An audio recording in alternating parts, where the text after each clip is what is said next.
आत्मा तो एक पावर है। आत्मा पावर के अंदर कोई रिकॉर्डिंग नहीं है, ऊपर का आवरण में रिकॉर्डिंग है, मन के अंदर, मन के अंदर बुद्धि, बुद्धि के अंदर संस्कार।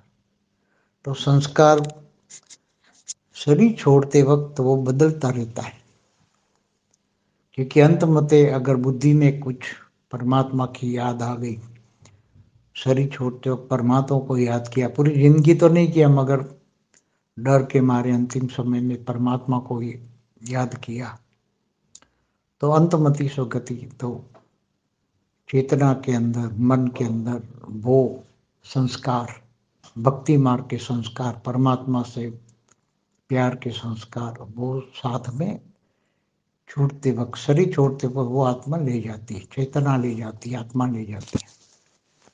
और फिर दूसरे जन्म के अंदर वो आत्मा को याद रहता है कि अब मैंने अगले जन्म में तो कुछ किया नहीं, अब जब दोबारा जन्म लूंगा तो दोबारा जन्म लूंगा तो मैं जरूर भक्ति करूंगा, परमात्मा को याद करूंगा और अपने भक्ति मार्ग के संस्कार को डालूंगा, केवल भोग विलास में जिंदगी नहीं बिताऊंगा, ये तय करती है। फिर मगर जब दोबारा जन्म लेती है तो दोबारा जन्म में वो भूल जाती है कि मैंने दोबारा जन्म क्यों लिया है। वायुमंडल में देह और देह के संबंधियों के बीच में ये मोह में फंस जाता है, विकारों में फंस जाता है, काम क्रोध लोभ मोह अहंकार में फंस जाता है।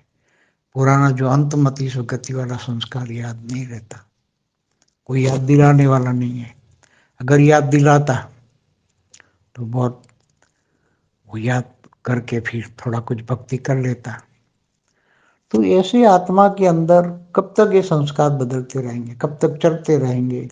ऐसी एक जन्म की आत्मा की बात नहीं, अनेकों जन्म से पूरे, जैसे पूरे ब्रह्मांड का पहले परात की आत्माएं हैं, पहले परात में जो आत्माएं ब्रह्मा के 50 साल वाली भी पुरानी भी आत्माएं होगी, तो जन्म मरण के चक्कर में आते आते कहाँ पड़ी गई। तो आत्मा के अंदर जो चेतन, आत्मा के अंदर जो मन है, मन के अंदर जो रिकॉर्डिंग पड़ी है, मन के अंदर कारण, मन माना कारण शरीर, तो कारण शरीर के हिसाब से मन चलता है और मन से, तो कारण शरीर बदलना पड़ेगा। कारण शरीर बदलना है तो क्या करना पड़ेगा, पावर चाहिए।